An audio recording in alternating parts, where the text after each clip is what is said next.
하나님 아버지 은혜와 평안이 여러분 가정과 직장에 넘치기를 간절히 축원합니다.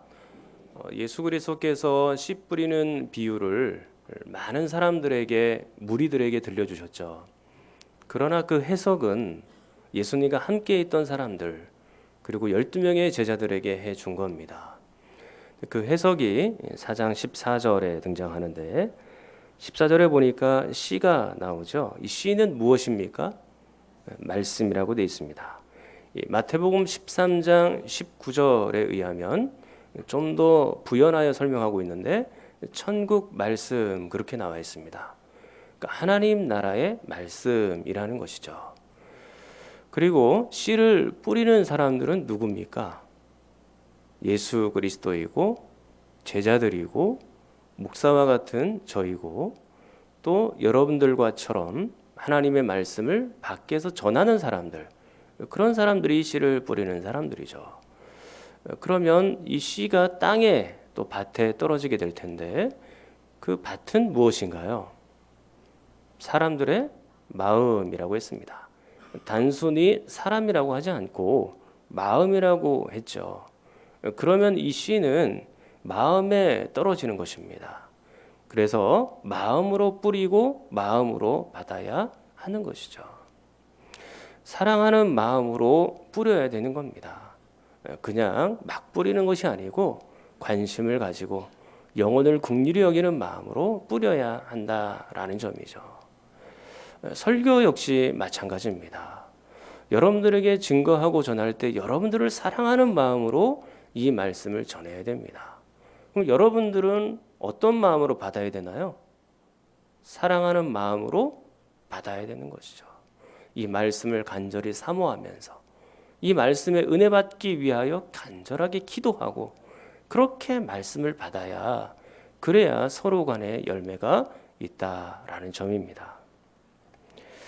자, 지난 주일에 이렇게 사랑의 마음으로 뿌릴 때 4개의 반응 중에 2개의 반응을 보았었죠. 첫 번째 반응은 길가에 뿌려진 씨와 같다라고 했습니다. 그 해석이 15절에 등장하죠. 말씀이 길가에 뿌려졌다는 것은 이들을 가리킴이니 곧 말씀을 들었을 때에 사탄이 즉시 와서 그들에게 뿌려진 말씀을 빼앗는 것이요 그랬습니다. 사탄은 예수님에 의하여 결정적으로 패하였지만 아직도 활동하고 있죠. 그래서 그 사단은 여러분들 안에 있는 말씀, 그 하나님 나라의 복음을 빼앗으려고 지금도 그렇게 애를 쓰고 노력합니다. 그래서 이것을 우리 가운데 당장 적용해 보면 사단은 여러분들을 어쨌든 이 예배당에 보내지 않으려고 노력합니다. 그것이 바쁘든지 다른 상황이든지 시험에 들었든지 어쨌든 예배드리러 못 나가게 하는 거죠. 그리고 그게 실패하고 여러분들이 이 본당에 들어오게 된다면 사단은 또 여러분들 마음에 이렇게 속삭일 겁니다.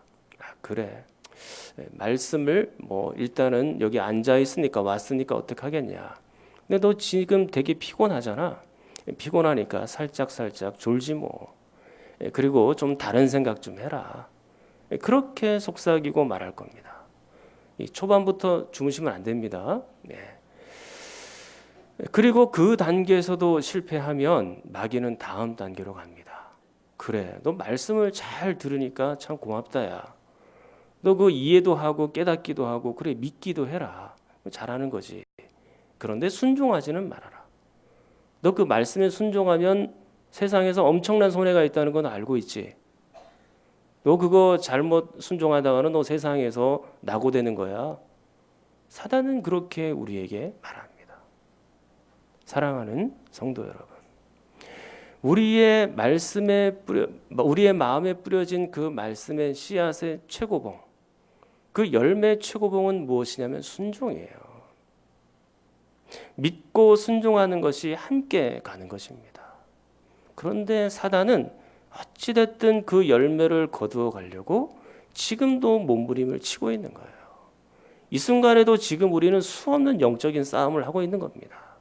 말씀을 들어야 할지 안 들어야 할지, 예배를 제대로 하나님 앞에 드려야 할지 안 드려야 될지, 영적인 싸움이 지금 계속해서 일어나고 있는 겁니다.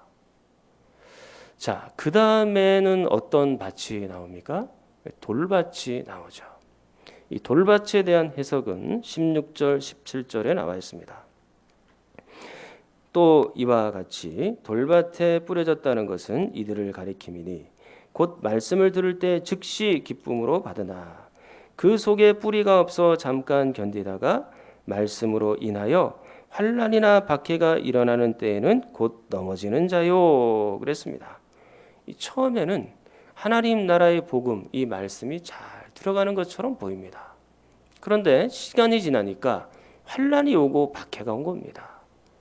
그래서 그것 때문에 넘어지고 쓰러지죠. 왜 그럴까요? 뿌리가 깊지 않기 때문에 그런 것입니다. 이 뿌리의 깊이는 사람들마다 각자 달라요. 1년, 2년 정도 신앙생활밖에 안 했는데도 불구하고 어떤 분들은 그 뿌리가 깊이 내려가는 분들이 계십니다. 그런데 3대, 4대를 믿어도 그 뿌리가 깊지 않은 분들이 있습니다. 그래서 우리에게 지금 필요한 것은 성경이에요. 이 하나님의 말씀에 깊이 뿌리를 내려야 되는 것입니다. 아무리 3대, 4대로 가도 하나님 말씀에 기초하지 않고 이 성경에 기초하지 않는 그 뿌리는 너무나도 얕은 겁니다. 다 흔들려요. 이 하나님의 말씀만큼 우리의 신앙과 믿음을 붙들어주는 것이 어디에 있습니까? 우리를 위로해주고 우리를 권면해주고 우리를 사랑한다는 그 놀라운 말씀이 성경밖에 없는 거예요. 그러므로 성경에 뿌리를 내려야 우리의 믿음과 신앙이 자라나는 겁니다. 여러분, 양분을 좀 먹어야 되죠. 뿌리가 성경에 깊이 박혀 있으면 이 자양분과 영적인 양분을 우리가 받고 살 수 있지 않습니까? 이제 계속해서 그 다음 밭은 어디가 나옵니까? 가시떨기와 같은 밭, 그 마음이 나옵니다. 자, 그 해석이 18절로 19절에 있습니다. 자, 여러분들이 한번 18절, 19절 두 절을 읽겠습니다. 시작.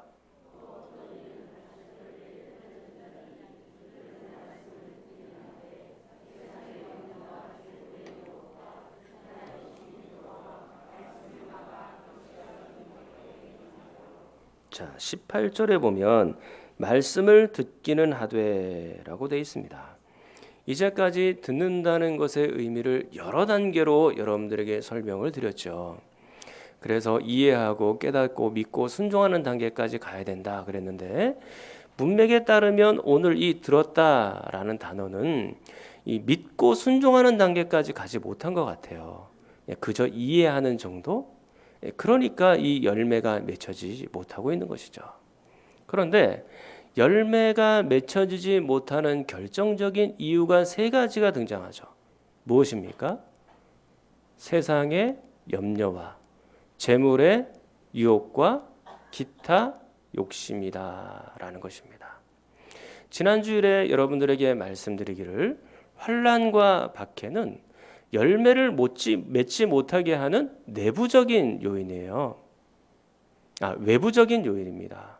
그런데 오늘 지금 세상의 염려, 또 재물의 유혹, 기타 욕심 같은 경우에는 이 마음에서 일어나는 내부적인 요인이라고 말할 수 있겠죠. 오늘은 이 세 가지를 조금 더 살펴보기를 원합니다. 먼저 세상의 염려입니다. 이 염려는 매우 무서운 것이죠. 왜 무섭습니까? 누가복음 21장 34절에 의하면 이렇게 되어 있습니다. 너희는 스스로 조심하라. 그렇지 않으면 방탕함과 술 취함과 생활의 염려로 마음이 둔하여지고 뜻밖의 그날이 덕과 같이 너희에게 임하리라 그랬습니다. 염려가 왜 무서운 것입니까? 마음이 둔해지기 때문에 그런 거예요. 하나님의 말씀은 어디에 뿌려진다 그랬습니까? 마음에 뿌려지는 것이죠. 그런데 그 마음이 둔해지는 것입니다. 즉 하나님께 대하여 둔해지는 거예요. 생활의 염려, 세상의 염려는 아주 민감한데 하나님께 대한 마음은 굉장히 둔해지는 것입니다. 그게 우리에게 지금 큰 문제다라고 말하는 것이죠.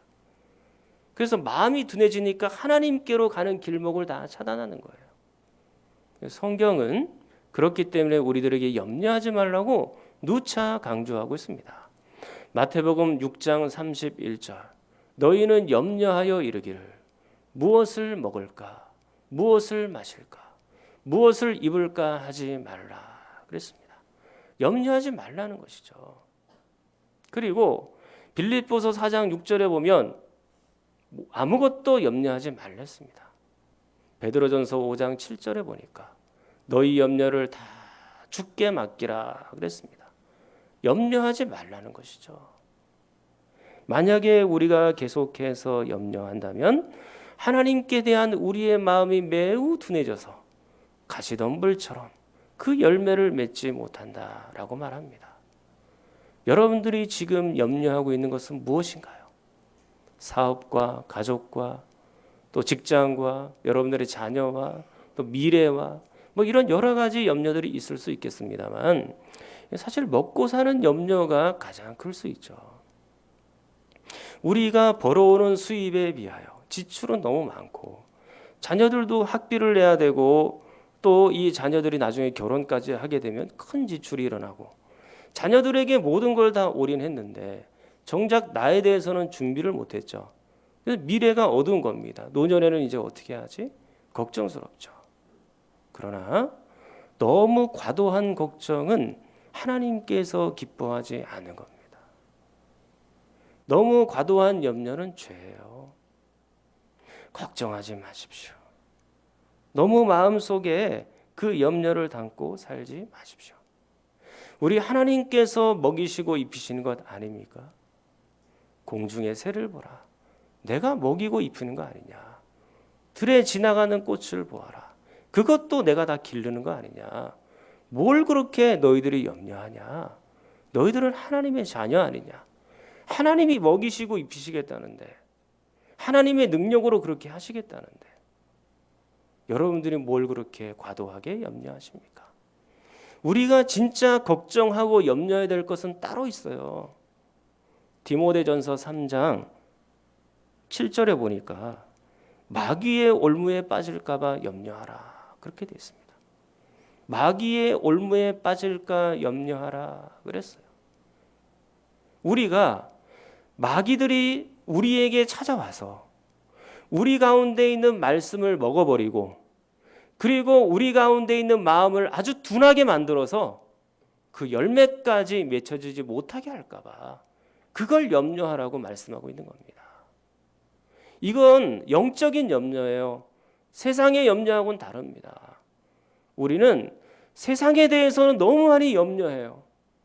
생활에 있어서 먹고 사는 문제에 있어서는 그렇게 많이 염려합니다. 그런데 우리의 영혼을 그렇게 염려하고 계십니까? 우리의 영혼이 얼마나 성장하고 자라고 있는지, 우리 영혼이 지금 굶주리고 있는지 그것에 대해서는 얼마나 걱정하고 계십니까? 우리는 진짜 영적인 염려를 하고 사는 사람들이어야 되는 거예요. 그래야 가시덤불이 막아서 결실 맺지 못하는 그런 일들이 일어나지 않는 것이죠. 그 다음에 가시덤불은 뭐가 나옵니까? 재물의 유혹이 나오죠. 동서고금 동양과 서양을 막론하고 이 재물의 유혹은 매우 강력한 것입니다. 예수님 당시에 2000년 전이나 지금이나 사람들의 마음에는 재물이 거의 주인이 되어 있습니다. 그래서 예수님께서 마태복음 6장 24절에 너희가 하나님과 재물을 겸하여 섬기지 못한다 그랬습니다. 재물에 대한 생각이 너무나도 간절하면 믿음에서 탈락되는 일까지 생겨나요. 이 심각한 일이죠. 디모데전서 6장 10절에 보니까 이렇게 돼 있어요. 돈을 사랑함이 일만 악의 뿌리가 되나니 이것을 탐내는 자들은 미혹을 받아 믿음에서 떠난다라고 돼 있습니다.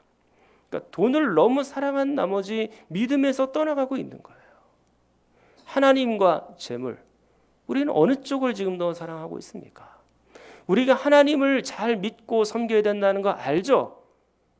그런데 우리가 늘 선택하는 것을 보면 재물이 있는 곳으로 선택을 하는 경우들이 많다라는 점입니다. 재물이 시키는 대로 모든 것을 결정하며 사는 거죠. 그러면 어느덧 재물은 내 마음의 주인으로 자리 잡고 있는 거예요. 하나님이 주인이어야 하는데 그 하나님은 2순위로 떨어지고 재물이 1순위로 올라와 있는 것이죠. 내가 하나님 안 사랑하는 건 아니에요. 그러나 재물도 역시 동시에 사랑하면서 같은 가치가 부딪혔을 때 이왕이면 재물 쪽으로 내 마음이 움직여간다라는 것입니다. 그 돈이 하나님을 보지 못하도록 만들고 열매를 맺지 못하도록 하는 거예요. 그 다음 가시던 분은 뭔가요? 기타 욕심이죠. 이 욕심은요, 창세기로 거슬러 올라갑니다. 아담과 하와가 하나님의 말씀에 대적하고 하나님의 말씀에 불순종하죠. 사단의 유혹을 받아 그렇게 했습니다. 근데 결정적인 원인 중에 하나는 뭐냐면 욕심이에요. 어떤 욕심인가요? 하나님과 같이 되고자 하는 욕심. 마땅히 품지 말아야 될 욕심을 마음에 품고 있었던 것이죠. 그래서 이 욕심이 너무 커지다 보니까 하나님은 보이지가 않는 거예요. 욕심이 눈을 가려서 그 뒤편에 있는 하나님이 안 보이는 거예요. 이 욕심이 들어오면 그렇게 잘 속아 넘어가요. 대체로 사기 이게 당하는 사람들이 어떤 분들이 사기 당하나요? 욕심 있는 분들이 당할 가능성이 큽니다. 물론 다 그런 건 아니죠. 그렇지만 욕심이 생기면 속아 넘어갈 가능성이 크다라는 것이죠. 그리고 대체로 보면 자기 자신 안에 욕심이 들어와 있는지도 모르는 경우들이 굉장히 많아요. 옆에 있는 사람들은 저 욕심스러운 사람이구나 판단하고 아는데 본인은 몰라요. 나는 욕심 없는 사람이라고 생각해요. 사랑하는 성도 여러분, 여러분들이 얼마를 가지면 만족할 수 있습니까? 여러분들에게 얼마가 있으면 그 욕심 주머니가 다 채워질 수 있겠습니까? 아무리 채워도 우리의 욕심 주머니는 채워지지가 않습니다. 잠언 30장 8절로 9절에 이렇게 되어 있습니다. 나를 가난하게도 마옵시고 부하게도 마옵시고 오직 필요한 양식으로 나를 먹이시옵소서. 혹 내가 배불러서 하나님을 모른다 여호와가 누구냐 할까 하오며 혹 내가 가난하여 도둑질하고 내 하나님의 이름을 욕되게 할까 두려워함이니이다. 우리에게 일용할 양식이 있다면 그것으로 만족하십시오. 오늘 먹이신 하나님 내일도 먹이실 줄 믿습니다. 너무 큰 욕심 때문에 하나님도 모르고 그렇게 살지 마시고 그 욕심을 내려놓으면 오늘 하루가 평안한 거예요. 그리고 그 다음 날이 평안한 것입니다. 하나님이 먹이고 입히시니까요. 자, 이렇게 세상의 염려와 재물의 유혹과 기타 욕심은 가시덤불과 같아서 열매를 맺지 못하게 만들죠. 그 다음 이제 네 번째 마지막 밭이 나옵니다. 그 해석은 20절에 등장합니다. 좋은 땅에 뿌려졌다는 것은 곧 말씀을 듣고 받아 30배나 60배나 100배의 결실을 하는 자니라. 간단하게 설명을 드리면 이 좋은 땅에 뿌려진 씨는 말씀을 일단 들었죠. 잘 듣고 받았다라고 되어 있습니다. 이 받는다는 것이 바로 이해하고 깨닫고 또 믿고 순종하는 그런 상태를 말하는 거죠. 그렇기 때문에 30배, 60배, 100배의 결실로 나아갈 수 있다라는 점입니다. 자, 이렇게 지금까지 예수님은 하나님 나라 복음의 씨가 사람들 마음에 뿌려졌을 때 네 가지 반응에 대해서 설명해 주고 말씀해 주셨어요. 그러면 예수님께서 왜 사람들에게, 제자들에게, 함께 있었던 사람들에게 이렇게 네 가지 반응들이 있고 다양한 반응들이 있다라고 설명을 하셨을까? 그 이유가 있을 것 아닙니까? 두 가지만 생각해 보도록 하겠습니다. 그 첫 번째 이유는 제자들을 격려하기 위해서 그런 것입니다. 이 제자들이 복음을 뿌리러 나갈 때 다양한 상황과 다양한 사람들을 만나게 될 거예요. 그리고 다양한 사람의 마음밭을 만나게 될 겁니다. 성경을 한번 볼게요. 마가복음 6장 7절입니다. 6장 7절.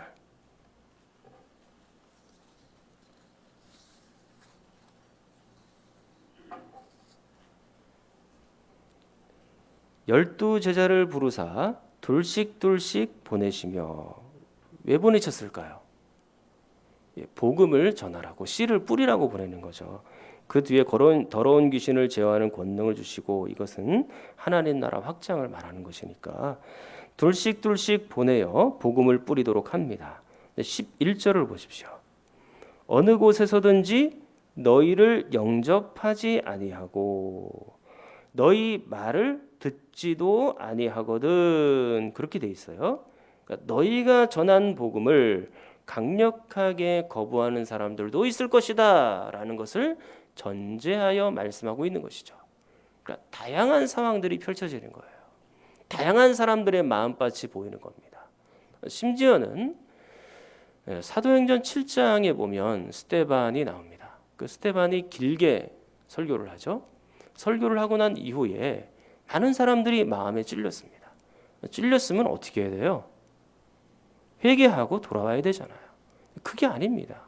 오히려 스데반을 향하여 돌을 들고 스데반을 돌로 쳐서 사형시키죠. 이런 일까지 만나는 거예요. 그러니까 예수님께서 다양한 이런 상황을 염두에 두시고 제자들에게 지금 이 비유와 또 그 해석을 하고 있는 걸로 보아야 되는 것입니다. 그러므로 우리가 복음을 전하다가 낙담하지 않아야 됩니다. 여러분들이 복음을 전할 때 모든 사람들이 눈물을 흘리면서 하나님 앞으로 돌아오는 게 아니에요. 오늘 말씀에도 보니까 적어도 4분의 3은 하나님의 말씀에 결실이 없어요. 우리가 지금 전도하다 만나는 사람 4분의 3뿐만 아니라 10분의 9가 그렇게 될 수도 있죠. 그럼에도 불구하고 여러분들은 너무 낙담하지 마십시오. 제가 여러분들에게 설교를 하면서 이 설교가 여러분들 가운데 다 들려지리라고 생각은 안 해요. 어떤 사람들은, 마음밭이 좋은 사람들은 이 말씀을 잘 듣죠. 그리고 이 말씀을 믿고 순종하는 사람들이 분명히 있을 겁니다. 그러나 반대로 이 말씀이 제대로 들려지지 않는 사람들도 있을 거예요. 그럼에도 불구하고 저는 그렇게 실망하지 않겠습니다. 왜? 오늘 이 말씀에 있는 것처럼 똑같은 상황이니까요. 그러므로 여러분들도 밖으로 나가서 전도하고 사람들에게 예수님을 전하다가 냉담하게 그런 사람들이 우리에게 대한다 할지라도 우리는 낙심하면 안 되는 겁니다. 우리에게 제일 무서운 것은 무관심이에요. 내가 전하다 안 되니까 무관심 속에서 많은 믿지 않는 사람들 전해도 소용없네, 안 돌아오네, 열매도 없네, 전도도 못하고 인도도 못하고 그냥 포기하자. 그렇게 하는 것을 사단이 제일 좋아하는 것입니다. 그걸 우리가 해서는 안 되는 거죠. 그래서 예수님께서 지금 제자들을 격려하면서 이런 상황이 있을 수 있으니까 그럼에도 불구하고 너희들은 낙심하지 말아라. 그렇게 예수님이 말하는 것이죠. 두 번째, 이 네 가지 반응에 대해서 말씀하신 이유는 뭘까요? 그는 제자들에게 도전하기 위한 것입니다. 너희들도 좋은 땅이 되어라. 이 네 가지 밭에서 가장 중심적인 단어가 있다면 그 열매입니다. 결실입니다. 앞에 있는 세 가지 밭은 결실이 없었죠. 근데 마지막 좋은 땅은 결실이 있고 열매가 있어요. 그러므로 여기서 말하는 이 결실은 어떤 의미냐면 하나님의 말씀을 믿고 그 하나님의 말씀을 평생 순종하며 살아가는 상태, 그게 바로 결실인 것입니다. 일순간이 아니에요. 단 어떤 순간이 아니고 평생 그렇게 살아가는 상태를 결실이라고 말하는 것입니다. 사랑하는 여러분, 지금 제자들은 매우 기쁨이 큰 상태예요. 왜냐하면 예수님께서 가는 곳마다 이적을 베푸시고 그리고 예수님 주변에 많은 사람들이, 무리들이 모여 있거든요. 얼마나 신나요. 예수님을 보좌하는 사람으로서 굉장히 기쁜 상태죠. 그러나 지금 현재 잠시만 기뻐하고 박해를 만났다든지 여러 가지 욕심을 만났다든지 그때는 예수님을 떠나가는 사람이 되어서는 안 되는 겁니다. 그건 잠깐 뿐인 거죠. 사랑하는 여러분, 지금 여러분들은 어느 밭에 속해 있나요? 내 자신은 다들 좋은 밭으로 속해 있다고 생각할 겁니다. 그러나 지금 당장 그것을 판단하기는 어렵습니다. 3년, 4년은 물론 어렵고요. 60년, 70년도 어려워요. 우리의 인생 전체를 살펴봐야 되는 겁니다. 끝까지 가봐야 되는 거죠. 평생 가봐야 아는 겁니다. 진짜 열매는. 우리의 마음이 평생 변하지 않고 그리스도를 따라갈 수 있느냐, 그게 중요한 것이죠.